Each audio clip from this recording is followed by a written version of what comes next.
This is definitely where the photo I found in the hut was taken.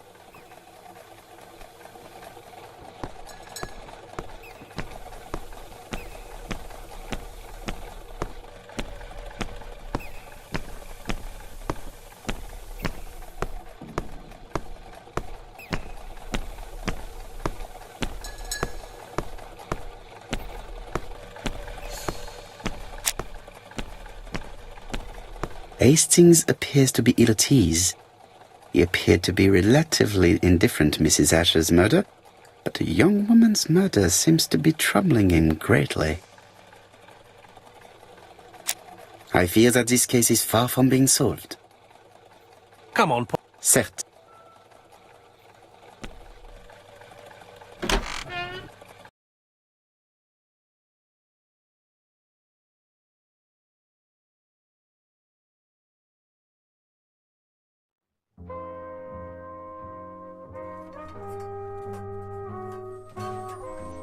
How do you do, Mr. Fraser?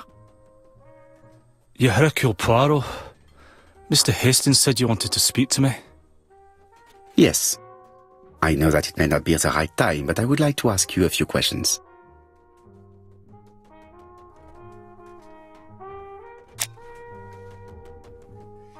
This man looks suspicious.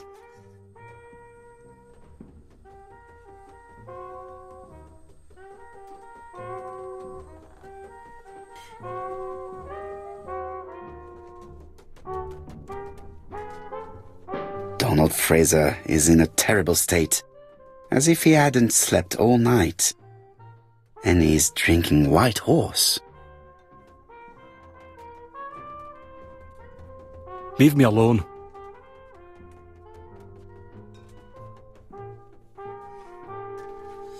Tell me that it's a mistake, that Betty isn't dead. Sadly, your lady friend has been murdered, Mr. Fraser. Oh, Betty, if only you'd listened.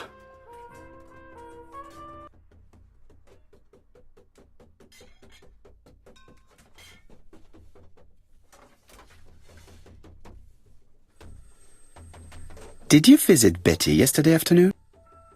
No, I haven't seen Betty for 2 days. I was at the office yesterday afternoon. Can you prove that? Of course. But why this question? Betty died yesterday evening, didn't she?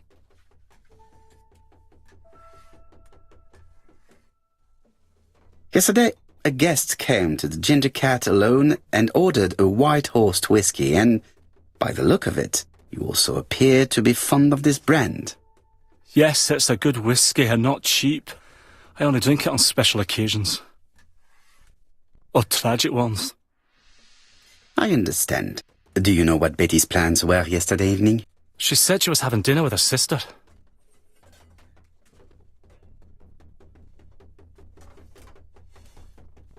And you believed her?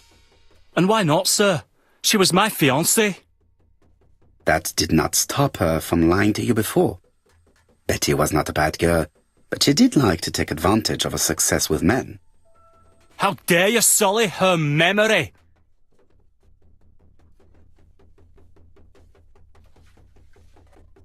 Please excuse me if I appear to be brutal.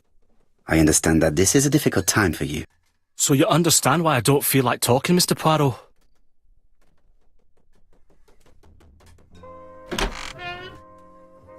Ah, I knew I'd find you here, Poirot.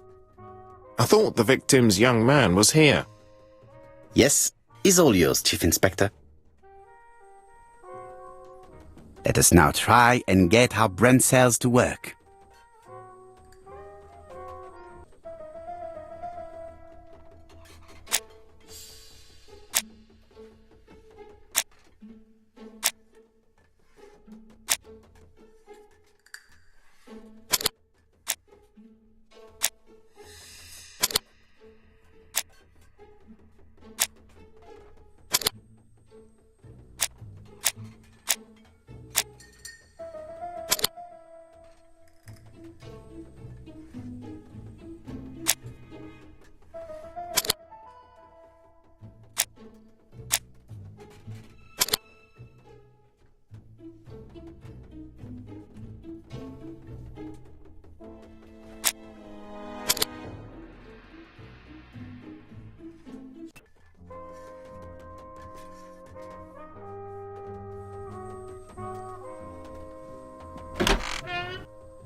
Fraser doesn't have an alibi and he's extremely jealous. You are very skilled at summing up. And yet you haven't asked Japp to arrest him. It is too soon. But I agree, without the letters announcing the crimes, Fraser would already be behind bars. Bon, I think we have enough elements. Let's reconstruct the events at the scene of the crime. I can't imagine how the murderer wasn't seen, though. Surely she must have struggled. Let us try and imagine the scene.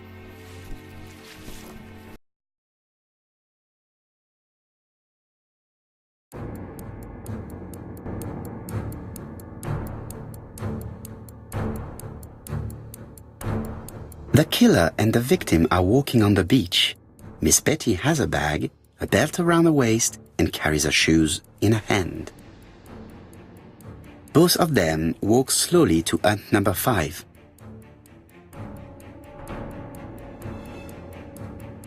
Both of them walk slowly to hut number 6.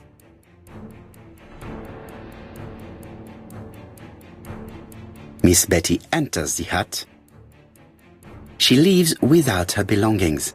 Then she hides a code.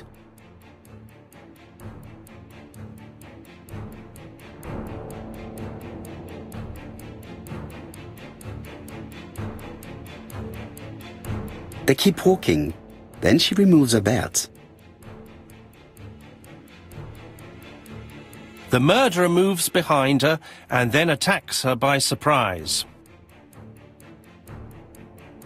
The body falls, lifeless, on the sand.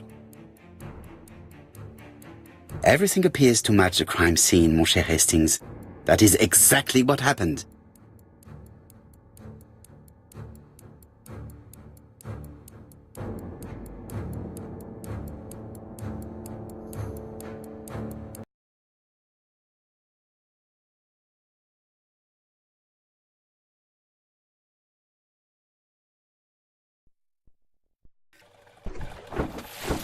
Without the ABC, we might have suspected Mr. Asher and Mr. Fraser.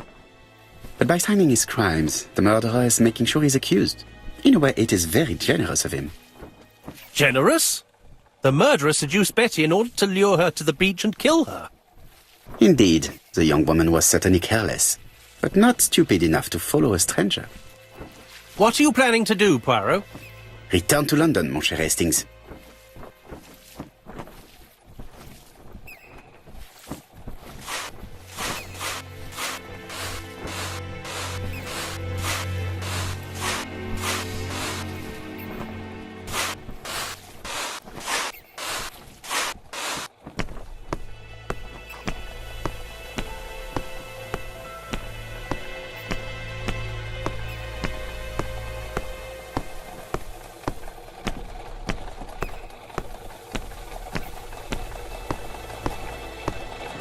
Right, back to London.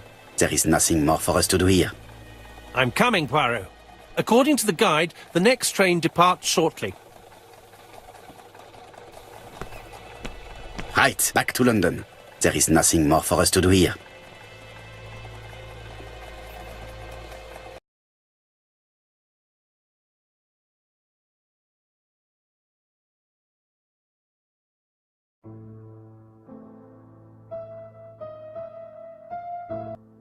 Japp has decided to reveal details to the press. The alphabet murder is now famous. It is not a bad idea. The more people who know, the greater our chances of finding out something of interest. Poirot, I have a bad feeling.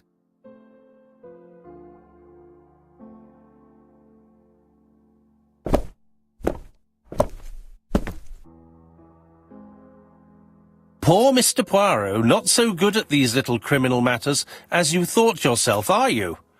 Rather past your prime, perhaps. Let us see if you can do any better this time. This time, it's an easy one. Churston on the 30th. Do try and do something about it. It's a bit dull having it all my own way, you know. Good hunting. Ever yours, ABC.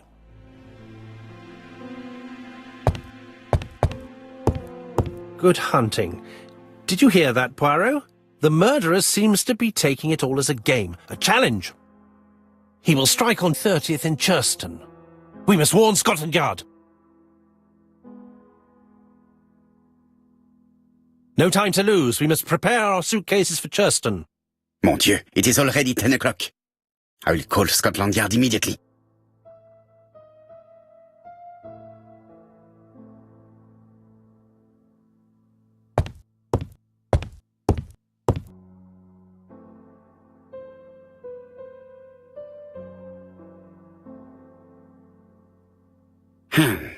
In his haste, Hastings tore the envelope.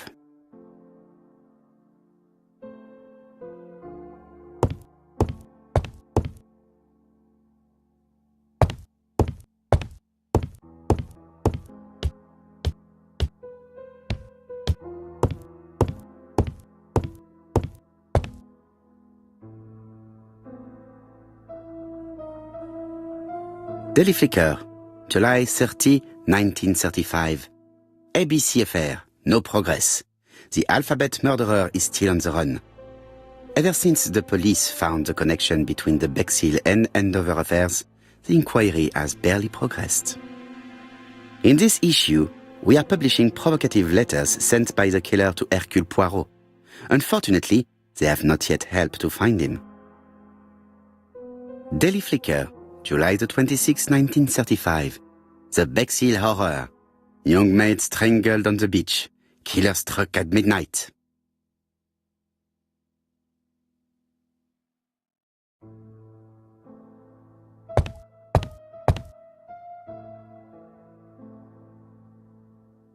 Ah, some cool air. It is not a good time.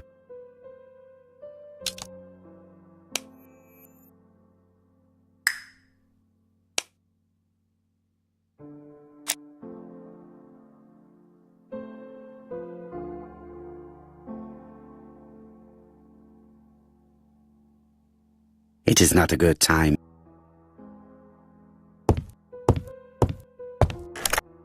Hello, Jap. We received a new letter from ABC in the 10 o'clock post. Where and when? In Churston. Today. Today? I'll inform the population immediately. I'll check the train times. Call me back.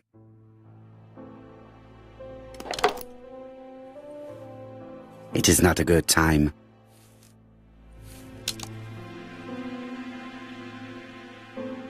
Poor Mr. Poirot. Not so good at this little...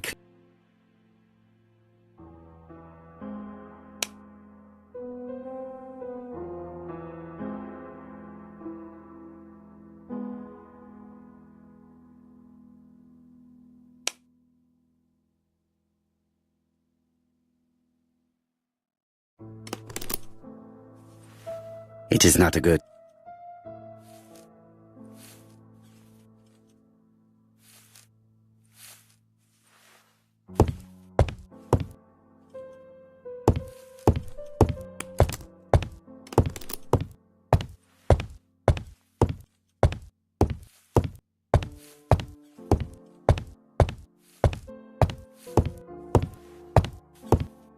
Hastings, what you are doing is an absolute disaster. That is no way to pack suitcases. Heavens, we must hurry! We have to get to Churston before the murder! Hastings' order and method are always necessary, regardless of the circumstances. Okay. I'll let you pack them. All the same, it really is a disgrace to leave your belongings in such a mess.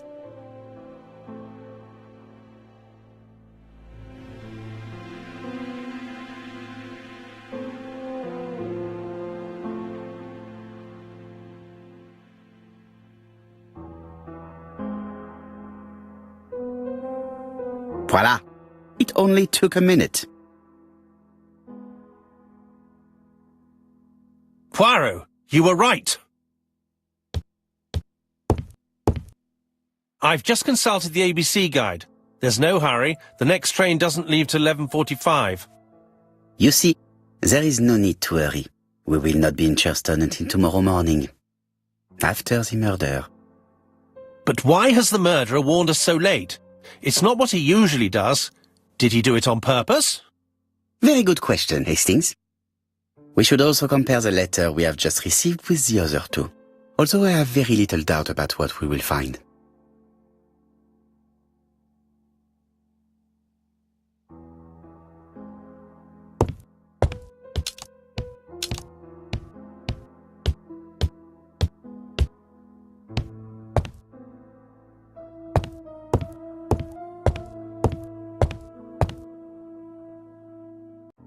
Right, let us compare this new letter with the second one.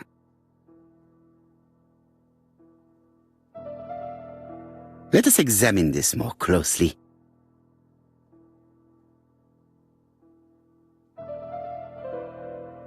Certain characters in the two letters may have similar defects.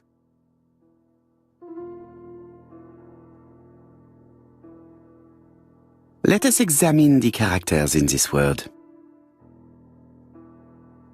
I don't see anything in particular. Let us look at another word.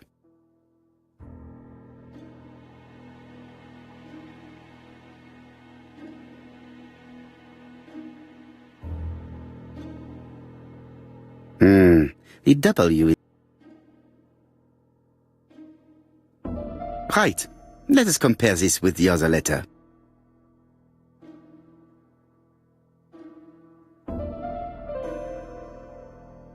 Of course, the W characters in the two letters do indeed have the same defects. I have to find some other similar defects to confirm my theory.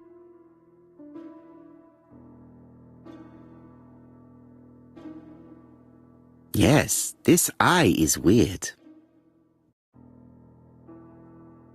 Right, let us compare this with the other letter.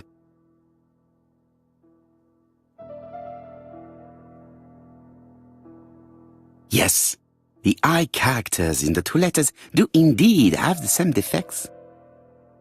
I have to find some other similar defects to confirm my theory.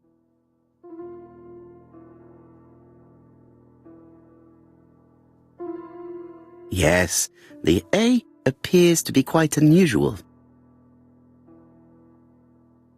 Right, let us compare this with the other letter.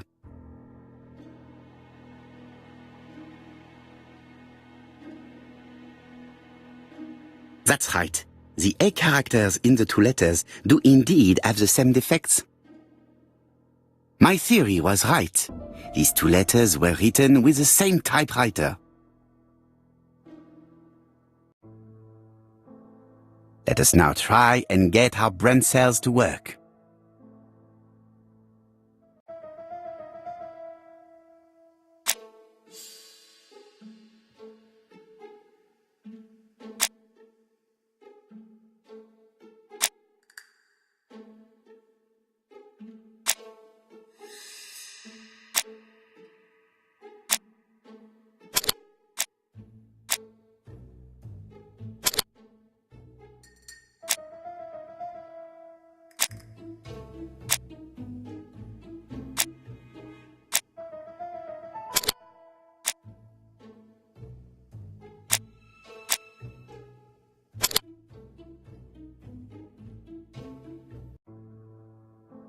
The letter should have arrived in time.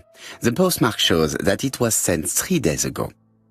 However, our man made a mistake in the address, which explains the delay.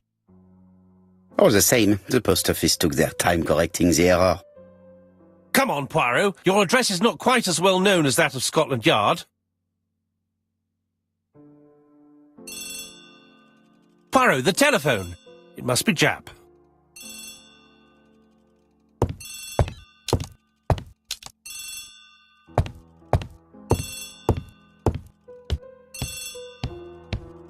My theory was right.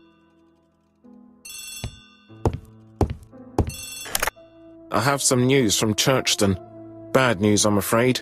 Sir Carmichael Clark was murdered while out on his evening walk. Sir Carmichael Clark. The name is familiar to me. He was a famous throat specialist, one of the best in London. A wealthy man, he retired to Combside, a beautiful house by the sea. He collected antiques. Are you going there? Yes, let's meet on the train.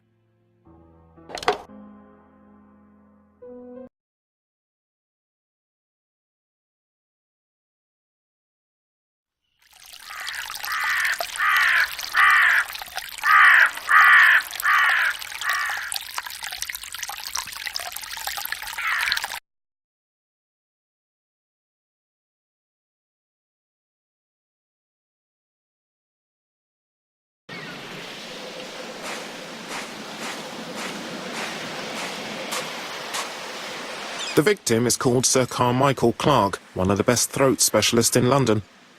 The body was still warm when we found it. If we'd been warned earlier, we definitely could have saved him. It appears that the murderer made a mistake when he wrote his letter. A mistake? Lucky for him. And what if he did it on purpose? No. He's defined his madcap rules and he's sticking to them. It's a matter of pride for him. Shall we go up to the house, Poirot? You go, my friends. I will come soon.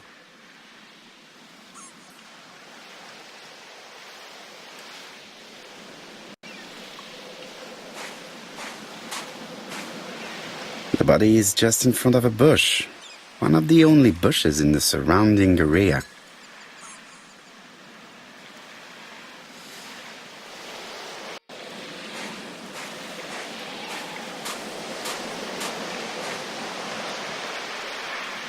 This place is very calming.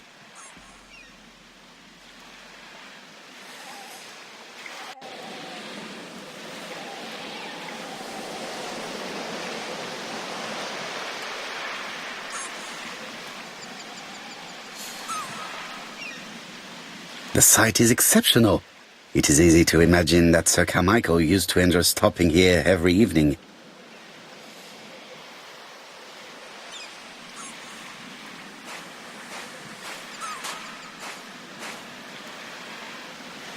Jap has emptied the victim's pockets and has laid out their contents on this piece of wax cloth.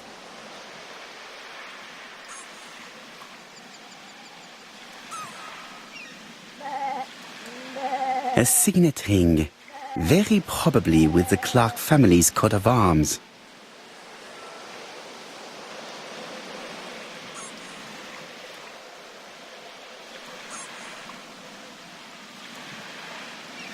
Nothing appears to be missing from this wallet.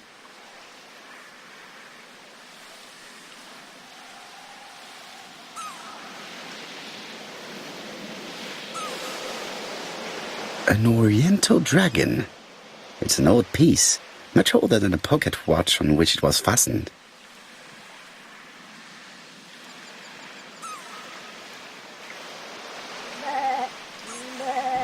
It is pointless.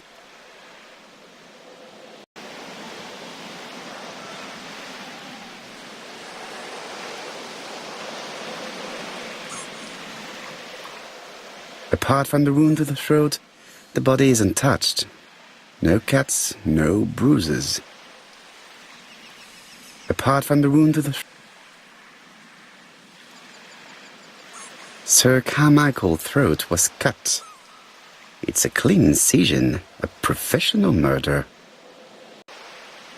The gravel on the path has been sprayed with blood that covers a conical-shaped area, which starts at the body and becomes wider as it moves further from the bush.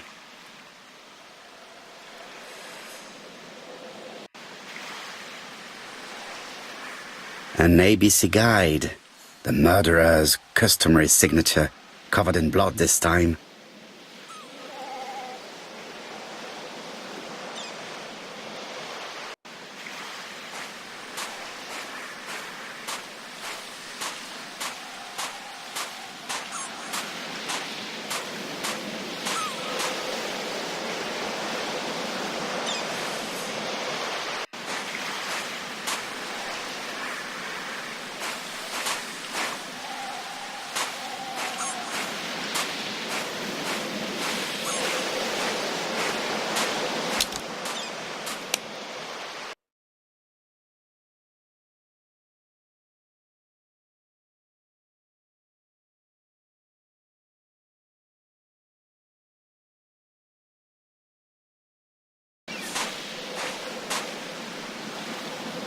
I'm not going to leave now.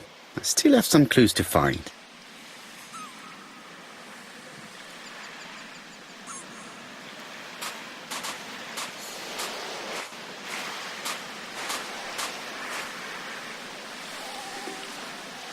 The site is exceptional.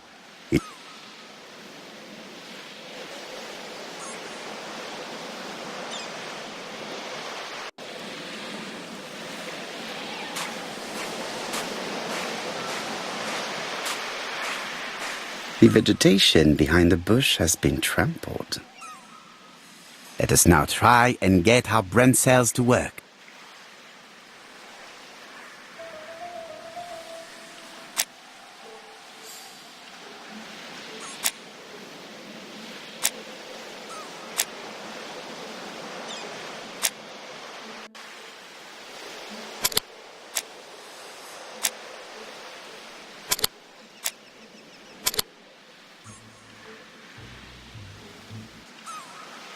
Sir Carmichael had his back to the bush when the killer cut the throat from behind.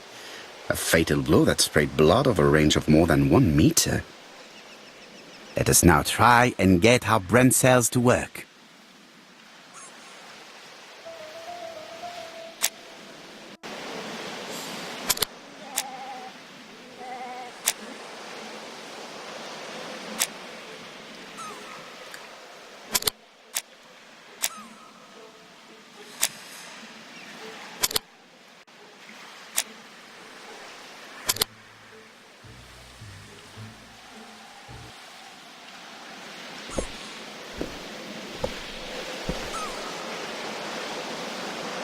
Have you finished, Poirot? Chief Inspector, many questions remain unanswered, but I am certain of one thing.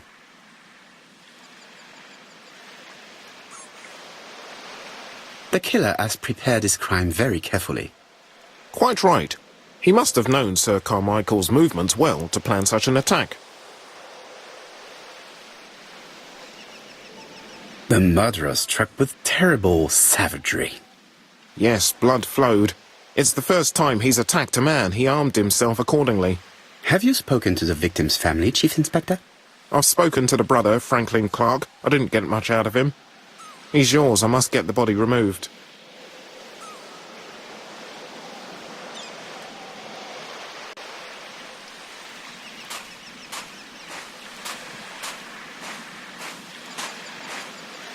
I had better.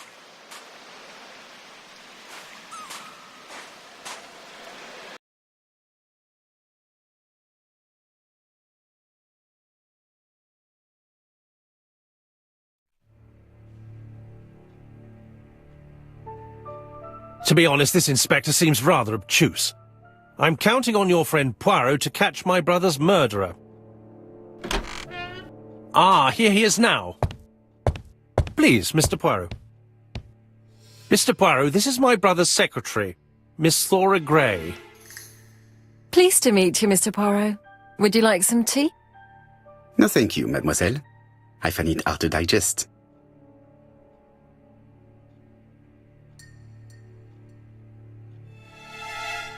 Hastings does not like very hot tea.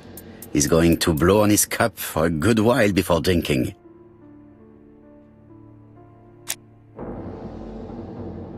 There is something very viril about him.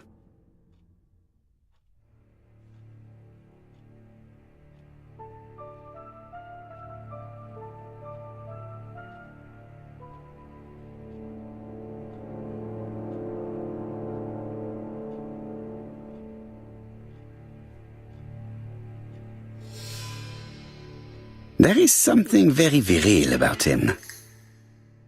Franklin Clark is an adventurer, the sort of man that women like.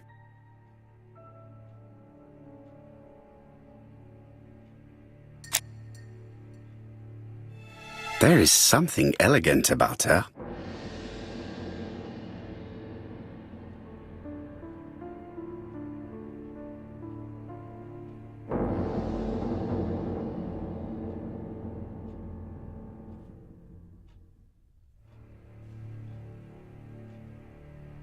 She has good taste, except perhaps in her choice of jewelry.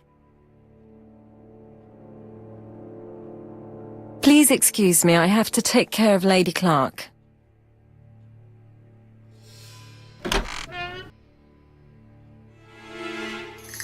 Hastings does not like... My brother's wife is gravely ill. You will probably want to question her, but I fear that it won't be possible today.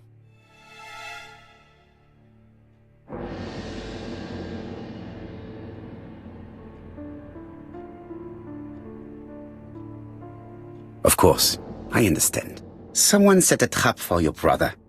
Who was familiar with his habits? Everybody knew he took his evening walk at 8:30, and that he always followed the same path.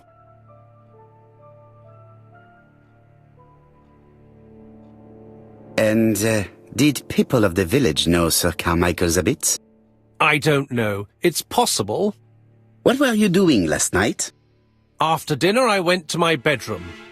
At 11 in the evening, the telephone rang. It was the police. I went to look for my brother. Was it your favorite novel? The Railway Children by Edith Nesbit. I know it's a children's book, but it's enthralling. So it was you who found the body? Yes, along with the gardener. Have you seen any strangers around the house recently? No. As far as I know, nobody has been near the house.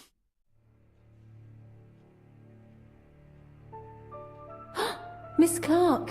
Oh, Lady Clark must have fallen from her chair. I have to help Miss Grey get her up.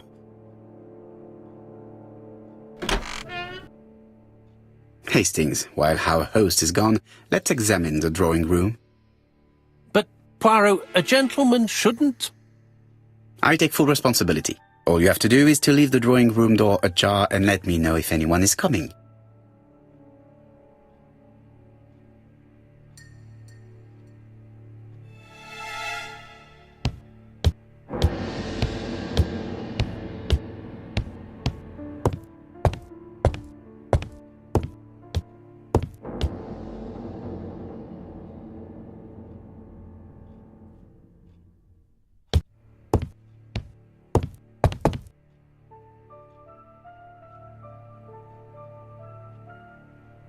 A turtle.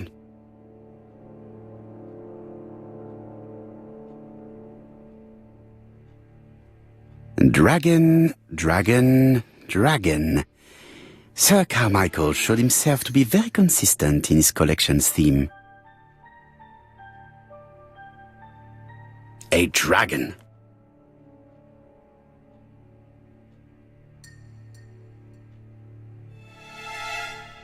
A crane?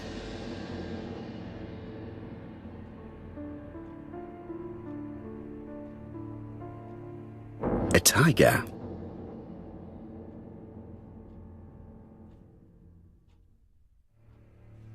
It is an emperor. His place at the center of the table is probably symbolic.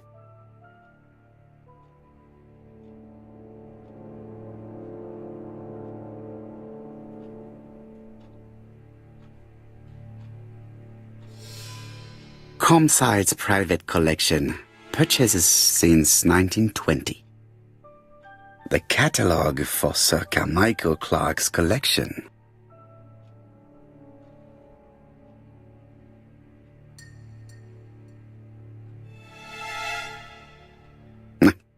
I'm not going to leave now.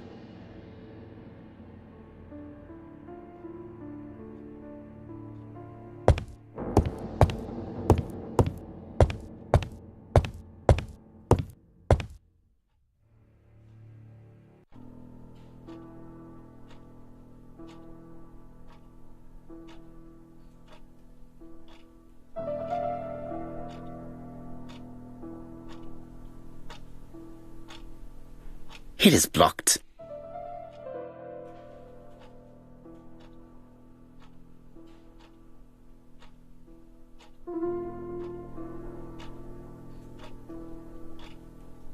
Turtle, the dragon, the crane and the tiger. I think I've already seen this motif somewhere.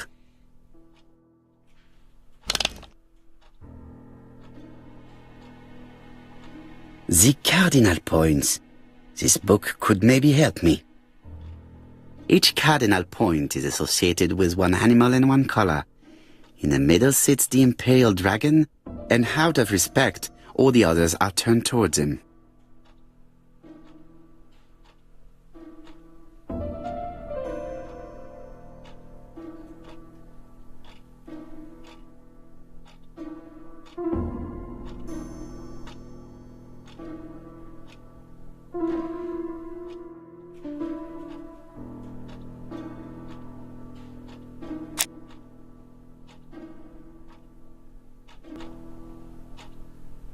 turtle, the dragon, the crane and the tiger.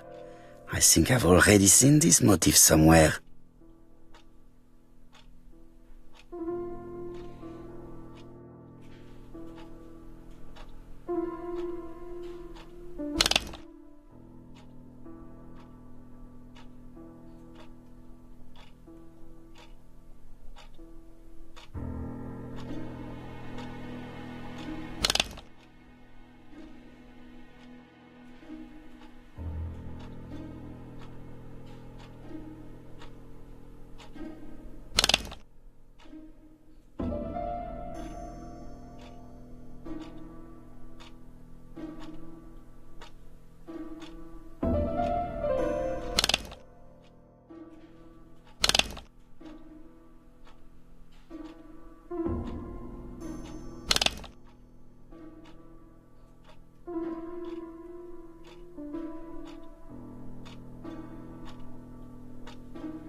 The position of each motif is correct, but they are not turned the same way as on the table.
It's locked.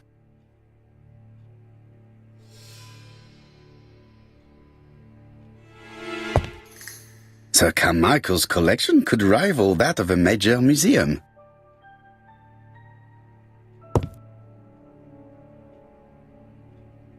The interior is richly decorated.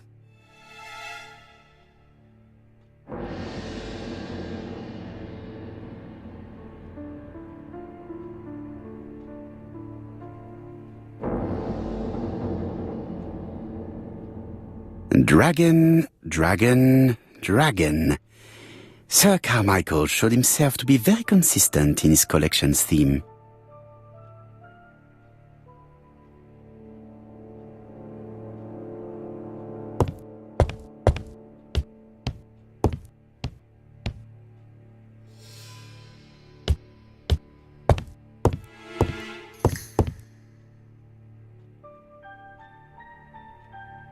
Traditional Chinese map. Facsimile. South is on the top of the map.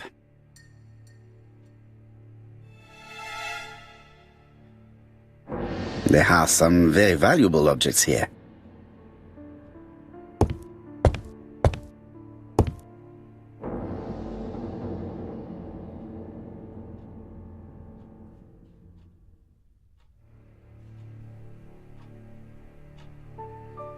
Compass point to the south. Bronze and magnetite, Han Dynasty, circa 210 BC, purchased in Hong Kong 1935.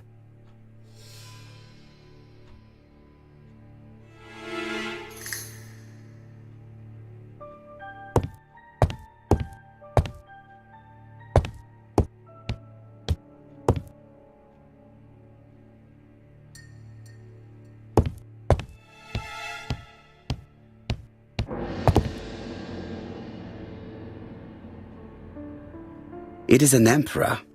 His place at the center of the table is probably symbolic.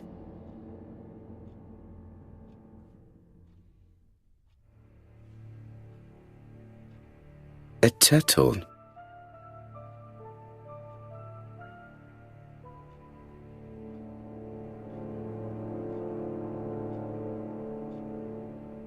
A dragon.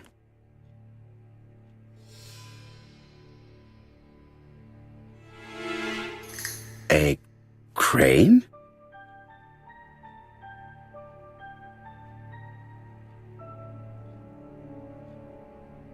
A tiger?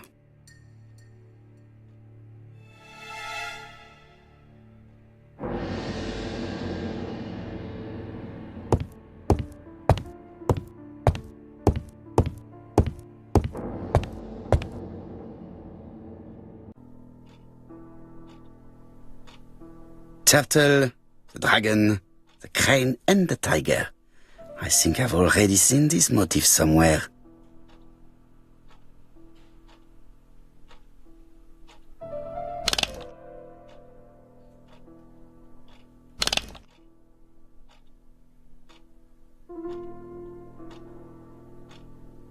The position of each motif is correct, but they are not turned the same way as on the table.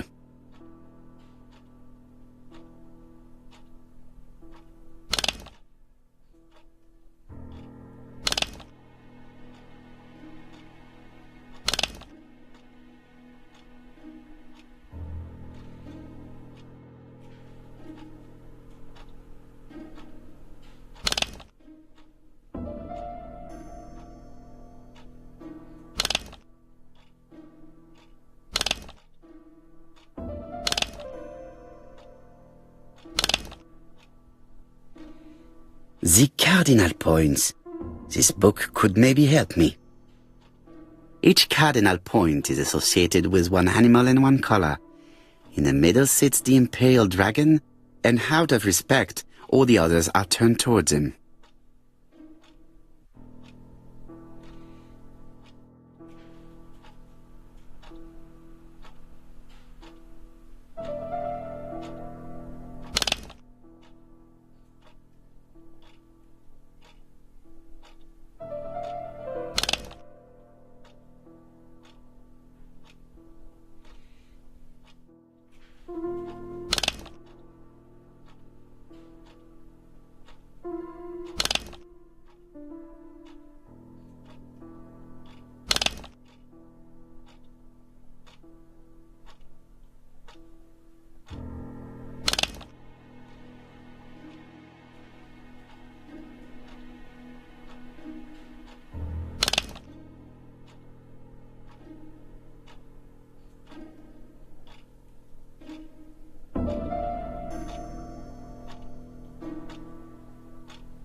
I think I heard a bang.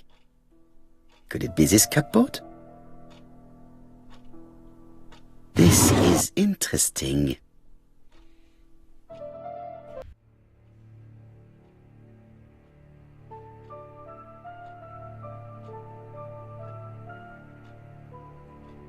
Ernest Logan, MD, Brighton Cancer Institute, 201 Dusk Road, Brighton, Sussex. To Sir Carmichael Clark, MD, Comside Churton, Devon. Brighton, 1935, January the 5th. As a man of science, I owe it to you to be completely frank. Lady Clark, your wife is suffering from a generalized terminal cancer. I confess I didn't suspect anything like that during the first exams. But with the test results I have received today, there is unfortunately no place for doubt. I estimate that Lady Clark's life expectancy is no more than 1 year. Hospitalization would not help in her case, so I advise you to keep her at home and provide her with as much morphine as required to ease her last moments. Yours sincerely, Ernest Logan.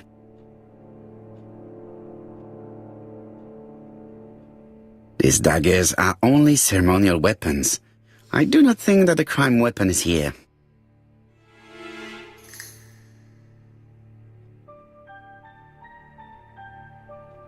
Here's Miss Gray. Sorry to keep you waiting. Lady Clark's condition requires regular care. I believe you want to ask me a few questions. Indeed, mademoiselle. This porcelain is remarkable. Is it old? It's about 3 centuries old, I believe. Wait, let me find the reference.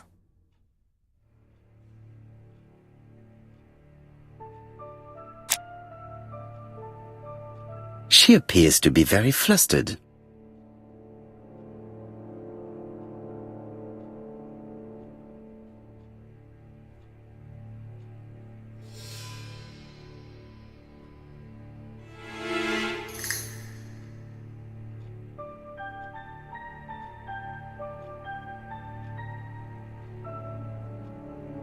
Just a minute, please, Mr. Poirot.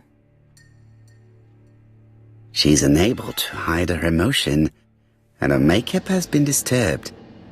I think that this young woman has just been kissed. Here?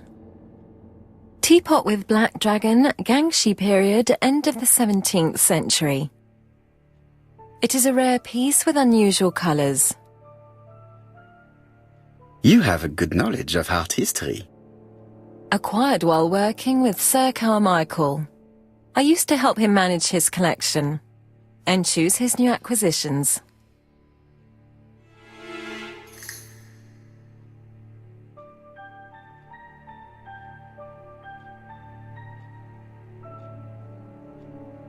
Did you have a good relationship with your employer? He treated me well, and I am sorry for his death. Have you seen any strangers hanging around in the past few days? No. Nobody has been near Comside. Tell me what happened last night. After dinner? Well, I did some sewing and then I went to bed. I was woken by the telephone at 11. I heard Franklin Clark speaking with the gardener. They left with some lanterns and they found the body.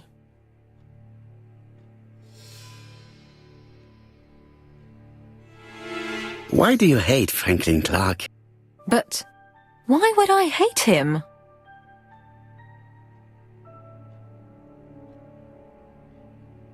Miss Gray, if I may be so bold, please do not take offence. My friend has rather unusual methods, but all he wants is to find the murderer. Yes, I understand. I must rest. Please excuse me.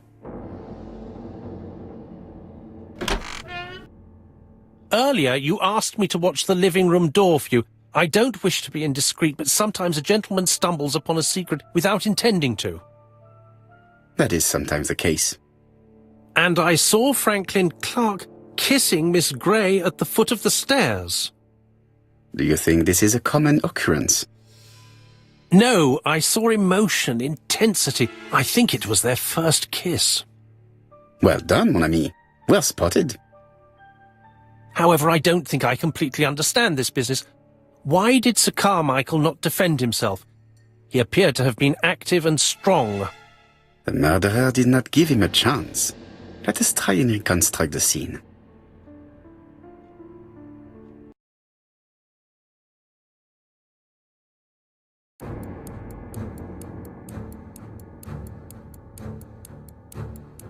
Sir Clark is taking his customary walk. Our killer is hiding behind a bush.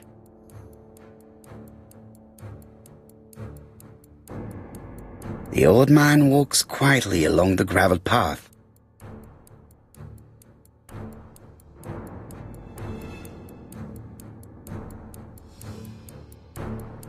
Then he turns towards the sea to gaze at it.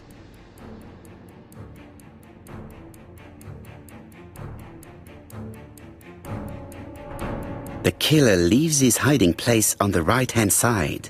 He approaches silently over the grass.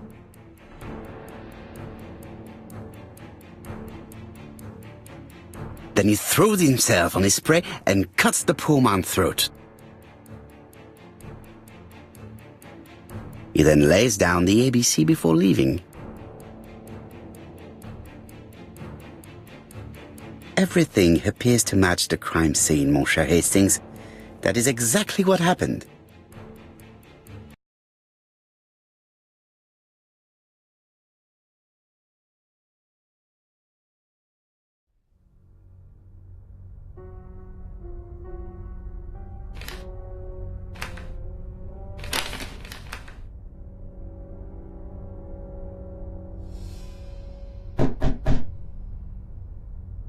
Oh, just a minute. I'm getting dressed.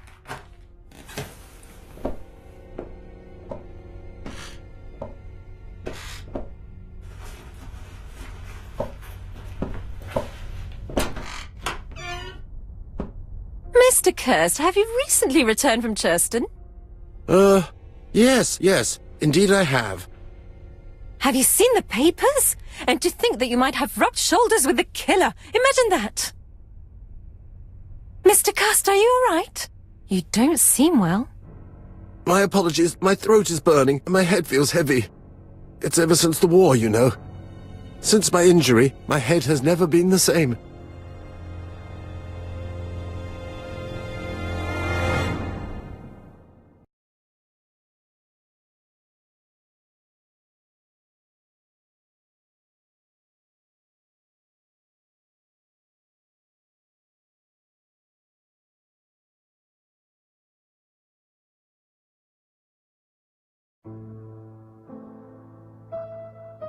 Poirot, it's a pleasure to be with you again after all these years.